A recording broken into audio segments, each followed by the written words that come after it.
Hello दोस्तों, ये जो क्लासेज है आपकी वो एसएससी जीडी के लिए है मैथ की। और इससे पहले आप सभी दोस्तों ने क्लासेज का नोटिफिकेशन आपने पहले देख लिया होगा। और इस क्लास में एसएससी जीडी के लिए आपको मैथ का प्रिपरेशन कराई जाएगी।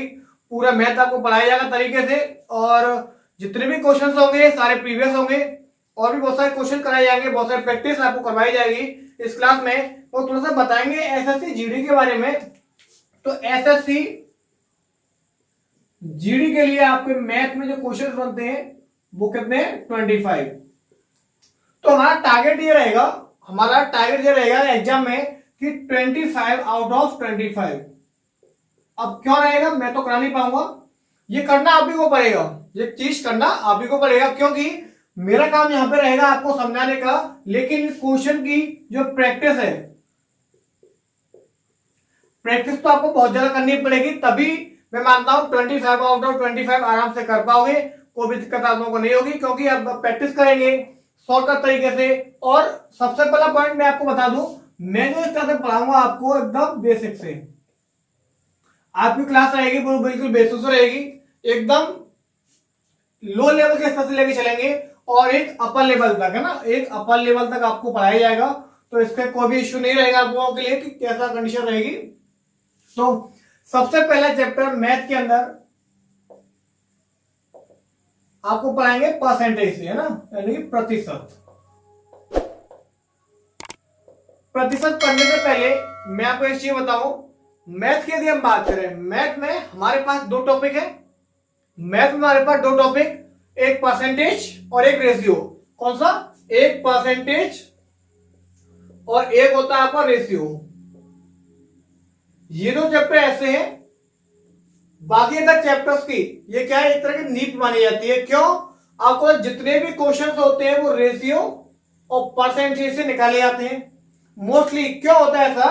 क्योंकि इन रेशियो से और परसेंटेज से क्वेश्चन करने में यानी बहुत सारे इजी क्वेश्चन हो जाते हैं और आराम से क्वेश्चन हो जाता है, कोई भी इश्यू वाला पार्ट निकल कर नहीं आता है। तो ये जो चैप्टर है रेशियो और परसेंटेज, ये बहुत ज्यादा बेसिक से हमें समझने होंगे, क्योंकि आगे एग्जाम में जो क्वेश्चन आएंगे, देखो इससे जैसे बात करें परसेंटेज क्रिटिकल नहीं है, बहुत इजी है ना, क्रिटिकल नहीं है, बहुत इजी है। लेकिन ये जो चैप्टर है वो है बहुत इंपॉर्टेंट, ये चैप्टर्स है वो है बहुत इंपॉर्टेंट, क्योंकि इससे बहुत सारे क्वेश्चंस एग्जाम में आते रहते हैं। लेकिन आएंगे कैसे? बहुत ही स्मॉल क्वेश्चन। जीडी की यदि बात करें तो बहुत ही स्मॉल क्वेश्चन आएंगे एग्जाम में। ऐसा नहीं कोई पहाड़ा है, लंबे लंबे लैंग्वेज वाले क्वेश्चन आते हैं, ऐसा नहीं होगा। क्योंकि आपको पता है एसएससी जीडी के लिए हमें पढ़ना है, और थोड़ा सा लेवल से ऊपर रखें, जिससे कि आपको जीडी में जो क्वेश्चन आएंगे निकालने में कोई प्रॉब्लम ना हो। तो सबसे पहले हम बात करते हैं मैथ में पहला चैप्टर चालू करने वाले हैं, वो क्या है आपका प्रतिशत। प्रतिशत की हम बात करें, ये होती है प्रतिशतता। यहां तक पढ़ेंगे प्रतिशत। क्या पढ़ेंगे? प्रतिशत, यानी कि परसेंटेज पढ़ेंगे। सबसे पहला पॉइंट ये आता है कि प्रतिशत होता क्या है। सबसे पहला पॉइंट ये आता है कि प्रतिशत होता क्या है। अब एक चीज समझो यहां से, ये होता है पर। इसकी हम बात करें तो ये जो पार्ट आपको दिख रहा होगा PER, पर माने क्या होता है? प्रत्येक, और ये लिखा है सेंट, और सेंट माने होता है 100। कितना होता है? 100। प्रति और शत, प्रति माने प्रत्येक और शत माने क्या होता है? 100। ठीक है, प्रत्येक 100। यानी कि मैं यहां पे कह सकता हूं एक चीज के लिए, कोई भी ऐसे ये मान लीजिए मेरे पास डस्टर है, ये मेरे पास क्या है? एक डस्टर है, ये एक पार्ट है, ये एक पार्ट मैंने यहां पे लिख दिया, और यही चीज अपने आप में क्या है? 100 है। लिख सकते हो कि नहीं? नहीं समझ में आया? एक और समझते हैं। जैसे मेरे पास ये डस्टर है और डस्टर को मैंने एक पार्ट माना है, ठीक है, एक पार्ट जब माना है तो एक क्या है? ये चीज हमारे अपने आप में क्या है? 100% है। कितना है? एक जो है अपने आप में क्या है? एक 100% है। तो क्या है, एक की वैल्यू क्या यहां से निकाल सकते हैं कि 100 आ जाएगा। क्लियर है सर? क्योंकि एक की जो वैल्यू होगी वो हमारे पास 100% आ जाएगी। तो मैंने यहां पे आपके सामने लिखा कि एक को मैं लिख सकता हूं 100%। इतना क्लियर है आपको कि नहीं क्लियर है? ठीक है, अब देखते हैं, जैसे मैंने कहा कि भाई एक ही वैल्यू तो है हमारे पास 100%, तो क्या इसको मैंने क्या किया, दो की वैल्यू क्या होगी, इसको मैंने किया 2 गुना, तो 2% वैल्यू क्या हो जाएगी, 200% हो जाएगी ना। इसी प्रकार से मैंने कहा भाई 3 की वैल्यू क्या हो जाएगी, तो 3 की वैल्यू क्या हो जाएगी, 3 गुना हो रहा है ना, 300% हो जाएगी। ऐसा कुछ समझ सकते हैं आप लोग? क्लियर है यहाँ तक? अब थोड़ा सा जो मैं बताना चाह रहा हूं उस पे आते हैं, अब है ना, जो मैं बताना चाह रहा हूं आपको अब उस पे आते हैं। ये तो पार्ट यहां से क्लियर हो गया। जैसे मैंने लिखा आपके सामने, एक की वैल्यू मैंने लिखा 100%, एक की वैल्यू मैंने यहां पे लिखा 100%, और जैसे मैंने इसको किया हाफ, आधा कर दिया, एक का आधा कितना है 1/2, तो एक का आधा किया ना, तो इसका भी तुम आधा कर सकते हैं, कितना हो जाएगा 50% हो जाएगा। एक की वैल्यू है हमारे पास 100%, तो क्या 1/2 की वैल्यू 50% हो जाएगी। क्लियर? मैंने क्या किया, इसको कर दिया 1/3। ये एक की वैल्यू हमारे पास 100% है, 1/3 मतलब तीसरा हिस्सा किया। कैसे? मेरे पास ये कोई लेंथ की एक लकड़ी है और जिसके मैंने 3 हिस्से किए, कितने किए, 3, और पहले क्या था, पूरी की लंबाई मेरे पास थी 1 यूनिट, तो 1 यूनिट की वैल्यू अपने आप में क्या है 100% थी। जब मैंने इसके 3 हिस्से कर दिए, जब मैंने 3 हिस्से कर दिए, तो क्या होगा, इसका तीसरा पार्ट होगा ना, 100% की वैल्यू मेरे पास 3 हो जाएगी। इसको यदि हम ब्रेक करेंगे, तोड़ेंगे मिक्स फ्रैक्शन में, कितना आएगा 33 सही 1/3% हो जाएगा। इसी प्रकार से यदि मैंने इसको लिख दिया 1/4, यदि मैंने इस वाले पार्ट को लिख दिया 1/4, तो क्या करेंगे, 100% की वैल्यू 100%/4 से काटेंगे तो कितना हो जाएगा 25% हो जाएगा। क्या मैं जो समझाना चाह रहा हूं आपको समझ पा रहे हैं? जैसे पहले मैंने बताया कि आपको ये क्लासेज होगी वो एकदम बेसिक से कराई जाएगी। किससे कराई जाएगी? एकदम बेसिक से कराई जाएगी, जिससे कि किसी भी बच्चे को समझने में कोई प्रॉब्लम क्रिएट ना हो। तो उसी प्रकार से 1/5 की यदि हम वैल्यू निकालें तो कितना हो जाएगा 100/5, और 5 से काटेंगे कितना आएगा 20। तो इस प्रकार से मेरे को यहाँ पे मिल सकती है वैल्यू 20%। तो यहाँ पे एक चीज आपको क्लियर हो रही होगी कि एक की वैल्यू 100%, 1/8 किया 50%, 1/3 की वैल्यू 33 से 1/3। इसको यदि हमें डेसिमल में लिखना है तो 33.33% कितना लिख लोगे? 1/4 की वैल्यू हो जाएगी 25%, क्योंकि 4 से आप काट दोगे 100 को तो 25% हो जाएगा। 1/5 की यदि हम बात करें तो एक की वैल्यू तुम्हारे पास 100 थी, 100 लिखा, अपॉन में 5 है तो 5 का डिवाइड लगा दिया, 5 से काटोगे इसको तो कितना आएगा 20% निकल कर आएगा। क्या आप लोग समझ पा रहे हैं? क्या आप लोग ये चीज समझ पा रहे हैं? यस या नो में कमेंट करते रहेगा आप लोग, ठीक है। इसका चाहो तो आप स्क्रीनशॉट खींच सकते हो, नहीं तो मैं इसका पूरा ब्यौरा एक डिस्प्ले पे आपके सामने शो कर दूंगा, है ना, आपकी स्क्रीन पे शो किया गया होगा, देख सकते हैं आप लोग। चलिए अब आगे वाला पार्ट देखते हैं। इसमें बहुत अच्छी तरह से पढ़ाएंगे परसेंटेज को। जैसे मैंने बताया कि हमारे पास एक चैप्टर है परसेंटेज और एक का रेशियो। ये तो चैप्टर ऐसे हैं, इनको मैं बहुत ही अच्छी तरीके से पढ़ना पड़ेगा, क्योंकि इनसे सारे क्वेश्चंस होते हैं। माने तो हमारा हाइट एंड डिस्टेंस है, टाइम एंड डिस्टेंस है, और आपका रेशियो तो है ही आपके पास, प्रॉफिट एंड लॉस, SICI, मतलब जितने भी मैथ चैप्टर्स हैं वो आपको परसेंटेज और रेशियो से मोस्टली क्वेश्चन निकलते हैं। इसलिए हमें परसेंटेज और रेशियो को मैं बहुत ही ज्यादा ध्यान में रखते हुए पढ़ना पड़ेगा। अब एक छोटी सी चीज मैं आपको बताता हूं कि अभी मैंने बताया एक की वैल्यू हमारे पास है 100%। क्या है? एक की वैल्यू हमारे पास 100% है, और मैंने आपसे क्या दिया कि भाई 3/5 की वैल्यू क्या होगी। 3/5 की वैल्यू क्या होगी, हम कैसे निकालेंगे? तो देखो, एक का तो 3 गुना किया है, परसेंटेज की वैल्यू कितनी है? 100 है भाई। 100 ही तो है ना। 5 से यदि हम काटेंगे इसको तो 20 बार 20 थी, कितना हो गया? 60। यानी कि हमारे पास निकल कर आ गया 60%। कितना आ गया? 60% निकल कर आ गया। इसी प्रकार से और वैल्यू हम आगे देखते हैं, और भी वैल्यू यदि हम आगे देखते हैं, जैसे मैंने लिखा 2/5, 2/5 लिखा, तो क्या होगा? 2/5 और परसेंटेज की यानी कि कितनी वैल्यू है? 100% हो जाएगा यहाँ पे। तो 5 से काटेंगे इसको 20 बार, और 20 दूनी कितना होता है? 40%।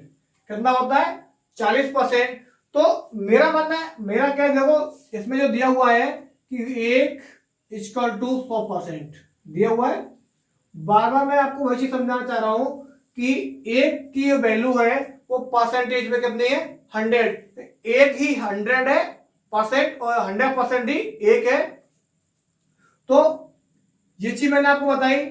तो करना क्या है आपको आगे, परसेंटेज को हम लिख सकते हैं फ्रैक्शन में, और फ्रैक्शन को हम कन्वर्ट कर सकते हैं परसेंटेज में, क्योंकि ये हमारा क्या है? फ्रैक्शन। और ये क्या हमारा पार्ट? परसेंटेज। ये वाला पार्ट कौन सा है? यह जो पार्ट है वो हमारा परसेंटेज का रहेगा। इतना आप लोग समझ पा रहे हैं।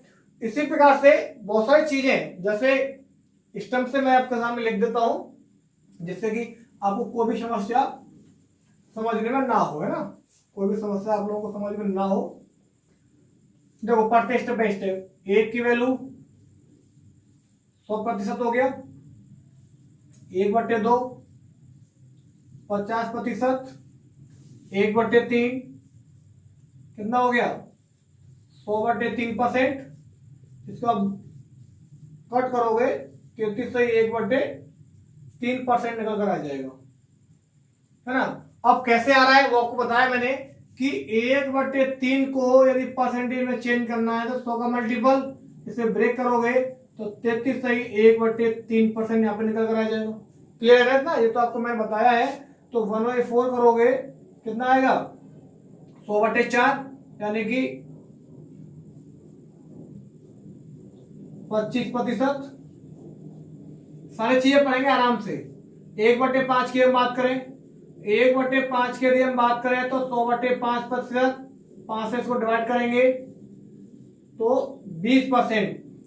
1/6 की वैल्यू हमारे पास 100/6, 2 से 3 और 2 से 50, और 3 से 50 को काटोगे कितना आया? 16 से ही 2/3%।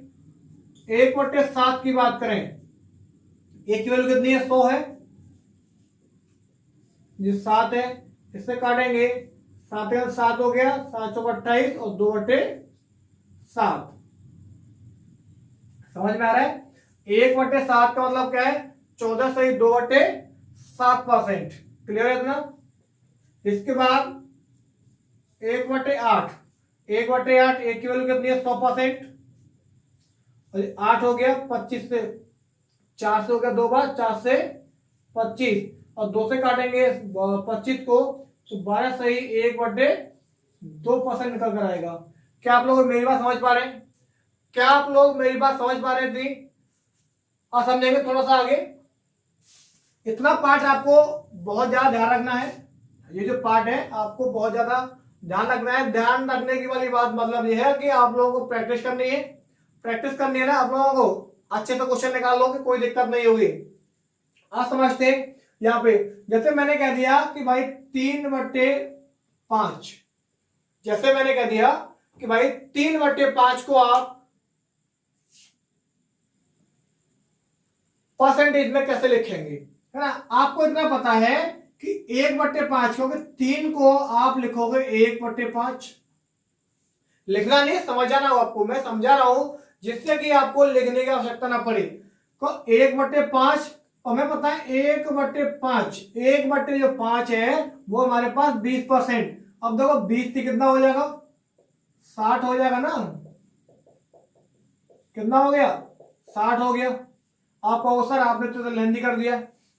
मेरा काम है आप लोगों को समझाना, मेरा काम है आप लोगों को समझाना। अब समझो कि समझाना मैं क्या चाह रहा हूं। जैसे मैंने कहा सर, मैंने लिखा आपके सामने 4/5। मुझे ये पता है कि 4/5 को मैं लिख सकता हूं 1/5, 4 इंटू 1/5 लिख दिया। और आपको पता है कि 1/5 की जो वैल्यू है वो मेरे पास है 20%। कितनी है, 20% है। तो 20 चौक कितना हो गया, 80%। लिख पाओगे। जैसे मैंने कहा 2/3, मैंने कहा 2/3 और मुझे ये पता है कि इसको मैं 1/3 लिख सकता हूं, 1/3 लिख सकता हूं। और मुझे पता है 1/3, 1/3 की जो वैल्यू है 100/3 हो जाएगा। समझ में आ रहा है आप लोग, 2 इंटू 100/3 कितना हो गया, ये 200/3। डिवाइड करोगे 66 सही 2/3 ऐसे निकाल लोगे। अब छोटा सा पॉइंट मैं आपके सामने लिखता हूं। जैसे मैंने कहा कि भाई 62.5% की वैल्यू और मैं कितना होगा, है ना, 62.5 का पार्ट कितना होगा। इससे पहले मैंने आपको समझाया है कि एक की वैल्यू हमारे पास है कितना, 100%। और मुझे इतना भी पता है कि 12.5%, 12.5% कितना है, 1/8। 12.5% की जो वैल्यू है वो 1/5 है। तो मुझे ये पता है कि 62.5% है, 62.5%। देखो इसको देखो यहां पे कि ये कितना दिया 12 और 12 कितना होता है 60 और 0.5 का जो 5 गुना होगा वो कितना होता है 2.5 होगा। यानी कि कुल मिलाकर इसका ये कितना गुना हो रहा है, 5 गुना किया जा रहा है। तो क्या मैं 1/8 को 5 गुना नहीं कर सकता हूं, क्या 1/8 को 5 क्यों नहीं कर पाऊंगा, कर सकता हूं। क्योंकि देखो ये जो अप्रोच है वो आपको खुद ही लगानी पड़ेगी। वो लगानी कैसे पड़ेगी, तो इन सभी का प्रैक्टिस आप जब करोगे, इन सभी की प्रैक्टिस जब आप करोगे तो ही ये अप्रोच लगा पाओगे, अन्यथा आप ऐसी अप्रोच लगाने में असफल रहोगे। क्योंकि इसलिए मैं कहता हूं इनकी ज्यादा से ज्यादा क्या करनी है, प्रैक्टिस करनी है। ज्यादा से ज्यादा प्रैक्टिस करोगे तो आप लोग क्वेश्चन को सॉल्व कर पाओगे, मैथ आपका स्ट्रांग हो जाएगा, कोई भी इश्यू नहीं आएगा। क्यों आपको पता है किसी भी एग्जाम के लिए आप मैथ की में बात करूं तो ऐसा कुछ नहीं है, चाहे मैथ हो, चाहे रीजनिंग, चाहे जीएस हो, चाहे हिंदी हो, चारों ही सब्जेक्ट अपने आप में एक अहम रोल दिखाते हैं। तो चारों सब्जेक्ट हमारे पास स्ट्रांग होना तभी हम किसी भी एग्जाम को क्रैक कर सकते हैं। हमारे पास चारों सब्जेक्ट यदि हमारे पास स्ट्रांग है तभी हम किसी एग्जाम को निकाल सकते हैं। अदरवाइज ऐसा पॉसिबिलिटी नहीं है कि आप किसी भी एग्जाम को निकालो कहो मैं 2 सब्जेक्ट को कंप्लीट कर लेता हूं एग्जाम निकाल लूंगा। ऐसी कोई भी पॉसिबिलिटी नहीं है कि आप लोग एग्जाम निकाल लो। इसलिए मैं कहता हूं आपसे, क्योंकि जो भी सब्जेक्ट आप पढ़ रहे हैं, जो भी सब्जेक्ट पढ़ रहे हैं पूरा डिटेल में पढ़ो। तो ये डिटेल में पढ़ो, एक बार पढ़ने की आवश्यकता पड़ेगी और फिर आपको डिटेल में पढ़ने की आवश्यकता नहीं पड़ेगी और आप आराम से कर लोगे। तो आज की क्लास को मैं यही फिनिश करता हूं और ये आपका परसेंटेज पार्ट 1, परसेंटेज का पार्ट 1। और इससे आगे हम करेंगे पार्ट 2 में बहुत सारे क्वेश्चंस। पहले आपकी थ्योरी चला करेगी, समझाया जाएगा बेसिक से, तब आपको क्वेश्चन पर लेके आया करेंगे। तरीका हमारा यही रहेगा पढ़ाने का कि पहले आपको बेसिक क्लास में आपका थ्योरी कराई जाएगी, उसके बाद फिर क्वेश्चन कराए जाएंगे। पहले थ्योरी फिर क्वेश्चन। इससे क्या होगा, कोई जिन बच्चों का मैथ वीक है, जो भी स्टूडेंट, मैं नहीं कहता कोई वीक है या स्ट्रांग है, लेकिन जिसको समझ में आता है, और कुछ बच्चे ऐसे होते हैं जो कि बहुत समझ में आता है, क्योंकि प्रैक्टिस के ऊपर होता है ये भी, है ना। तो पहले थ्योरी कराई जाएगी, सब लोगों को एक साथ लेके चलना पड़ेगा मेरे को, तो मैं लेके चलूंगा पहले थ्योरी प्लस उसके बाद में क्वेश्चन, फिर आपका एक टेस्ट लिया जाया करेगा। तो इसी शेड्यूल से हम क्लासेस को पढ़ेंगे।